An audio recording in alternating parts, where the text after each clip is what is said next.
మాది అలవాల గ్రామం. నా పేరు ఎన్నా నాగేంద్రమ్మ. నా భర్త పేరు బాలకోటిరెడ్డి, ఎన్నా బాలకోటిరెడ్డి. ఆయన పేషెంట్గా ఉండేవాడు.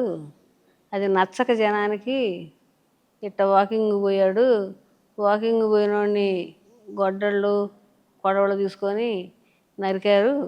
ఎవరో ఒక ఎత్తి చూసి చెబితే అందరం పరిగెత్తాము. పరిగెత్తి వెళ్ళకేటోళ్ళు అటు పోయారు. తీసుకొచ్చుకొని ఎట్నో బతికించుకున్నాము. బతికించుకున్న తర్వాత 6 నెలలకు మళ్ళీ 6 నెలలకు ఇంటికి వచ్చి తలుపు కొట్టి తలుపు తీపిచ్చి గన్నుతో చూడు చేశారు. అప్పుడు కూడా పట్టించుకోలేదు. వెంకటేశ్వర రెడ్డి పూజలు రాముడు చేస్తే అప్పుడు పట్టించుకోవాలా. వైసీపీ పార్టీ వాళ్ళు పట్టించుకోలేదు అప్పుడు కూడా. ఇప్పుడు లోకేష్ బాబు గారు రామని పట్టించుకొని నేను చేస్తానమ్మా అని అన్నాడు. ఒక అండగా నిలబడతానన్నాడు, చేస్తానన్నాడు. లోకేష్ బాబు గారు మీద నమ్మకం ఉంది. అరవింద్ బాబు గారి మీద కూడా, మన ఎమ్మెల్యే గారి మీద కూడా నమ్మకం ఉంది.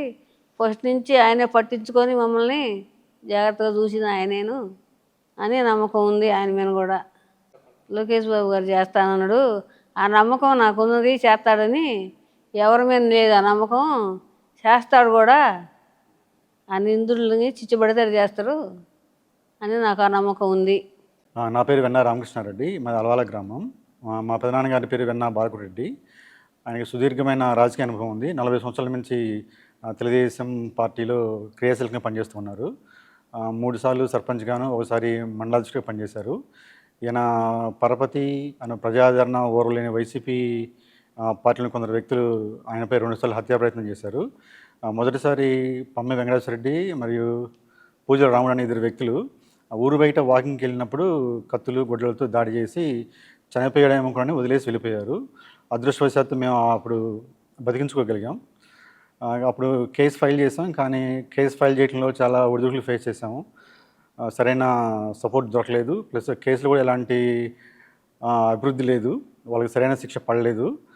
పడకపోగా తిరిగి మళ్ళీ 6 నెలల తర్వాత అదే వ్యక్తులు నిద్రపోతున్న వ్యక్తిని నిద్రలేపి వేరే పేరుతో చెప్పి బయటికి పిలిచి ఆ నిద్రలోనే ఆ మనిషి పైన గన్తో కాల్పులు జరిపారు.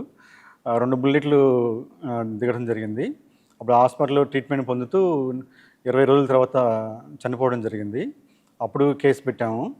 కానీ ఈ నిందితులు కేసు పెట్టిన వారం 10 రోజులకే బయటకు వచ్చి దర్జాగా తిరుగుతున్నారు. వాళ్ళకి సరైన శిక్ష పడలేదు. వైసీపీ ప్రభుత్వ హయాంలో వాళ్ళకి ఎలాంటి శిక్ష పడకపోగా వాళ్ళు ఫ్రీగా బయట తిరుగుతున్నారు. ఇప్పుడు టీడీపీ గవర్నమెంట్ వచ్చాక లోకేష్ గారి చొరవతో చంద్రబాబు గారి హయాంలో ఆ నిందితుల మీద సరైన ఇన్వెస్టిగేషన్ కూడా జరగలేదని మాకు అనుమానంగా ఉంది. అది సరైన ఇన్వెస్టిగేషన్ జరిపి నిందితులు ఎవరెవరు ఉన్నారో వాళ్ళందరికీ కూడా సరైన శిక్ష పడాలని అడగటం జరిగింది. దానికి లోకేష్ గారు సానుకూలంగా స్పందించి వాళ్ళకి సరైన శిక్ష పడేలా చూస్తామని మాకు భరోసా కలిగించారు. ఈ విషయంలో మొదటి నుంచి మాకు తెలుగుదేశం పార్టీ నాయకులు అరవింద్ బాబు గారు కానీ మిగతా నాయకులు అందరూ కూడా చాలా అందుబాటులో ఉండి మాకు అన్ని విధాలా సహకరించారు.